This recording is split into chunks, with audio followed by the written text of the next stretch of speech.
يا سلام على حفلتها أمروا ربي بارك فيها يا سلام يا سلام يا سلام لا كلام ودي فرحتها. Assalamualaikum warahmatullahi wabarakatuh. Bismillahirrahmanirrahim. Alhamdulillahirabbil alamin. Allahumma shalli wa sallim ala sayyidina Muhammadin wa ala alihi wa sahbihi ajma'in.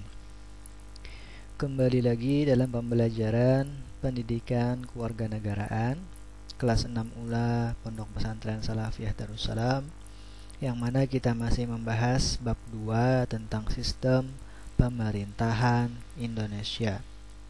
Nah, mengenai sistem pemerintahan Indonesia, kemarin kita sudah membahas tentang pemilu ya.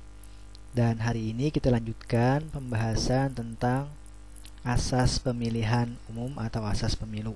Artinya, pemilu itu harus dilaksanakan berdasarkan asas-asas berikut ini.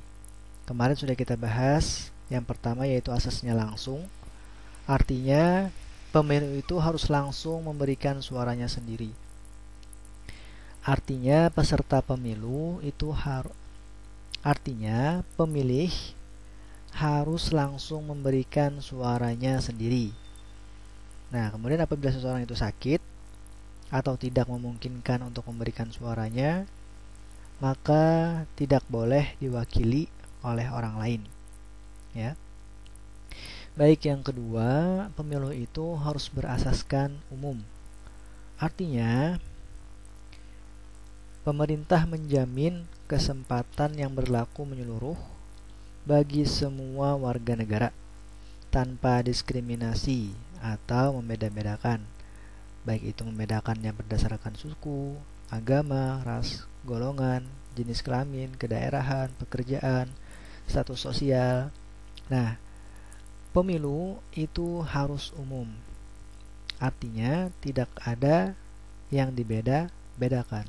Tapi apakah semua warga negara itu dapat mengikuti pemilihan umum? Ternyata tidak. Artinya hanya warga negara yang memenuhi syarat-syarat untuk dapat memilih. Apa saja syarat-syarat itu? Syarat-syarat tersebut, yang pertama, warga negara Indonesia tersebut sudah berusia 17 tahun atau sudah ataupun pernah kawin.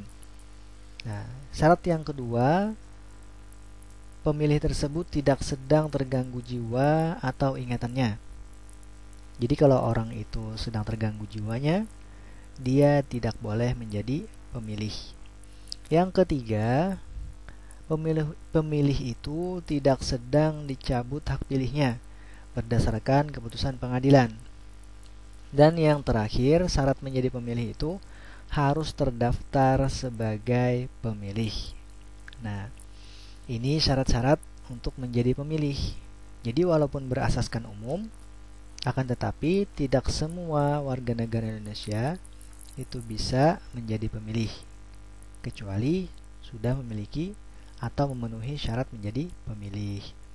Baik, asas pemilu yang ketiga yaitu bebas. Artinya setiap warga negara itu berhak memilih, itu bebas menentukan pilihannya tanpa tekanan ataupun paksaan dari siapapun.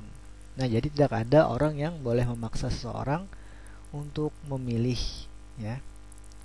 Jadi pilihan itu harus sesuai dengan hati nurani si pemilih. Kemudian yang keempat, pemilu itu berasaskan rahasia.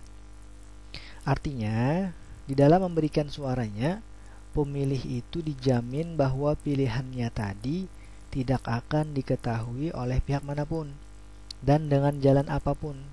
Nah, jadi pelaksana pemilu atau penyelenggara pemilu itu harus menjamin bahwa pemilih tadi pilihannya tidak akan diketahui oleh siapapun. Ya. Nah, ini asas yang keempat. Kemudian asas yang selanjutnya yang kelima yaitu jujur. Nah, dalam pemilu itu setiap penyelenggara pemilu, dalam hal ini KPU ya, ataupun pemerintah, ataupun peserta pemilunya, pengawas pemilunya, pemantau pemilunya, bahkan pemilihnya sekalipun, serta semua pihak yang terkait itu harus bersikap dan bertindak jujur sesuai dengan peraturan perundang-undangan. Nah, kemudian yang terakhir yang menjadi asas pemilihan umum itu dalam penyelenggaraan pemilu semuanya harus bersikap adil. Ya, setiap pemilih dan peserta pemilu mendapat perlakuan yang sama serta bebas dari kecurangan pihak manapun. Nah, inilah yang dinamakan dengan asas pemilu atau pemilihan umum. Nah, asas-asas tersebut hendaknya mewarnai pelaksanaan pemilihan umum atau pemilu sehingga pemilunya itu dapat berjalan dengan baik, aman, dan lancar ya. Nah, asas-asas tadi, 6 asas tadi itu bukan hanya untuk pemilihan umum saja, tapi juga untuk pemilihan kepala daerah atau pilkada. Jadi pilkada pun juga harus berdasarkan atau berasaskan 6 asas yang telah kita bahas tadi. Nah, untuk pertemuan kali ini itu saja yang Bapak sampaikan. Semoga ada manfaatnya. Wabillahi taufiq wal hidayah. Assalamualaikum warahmatullahi wabarakatuh. Ya salam.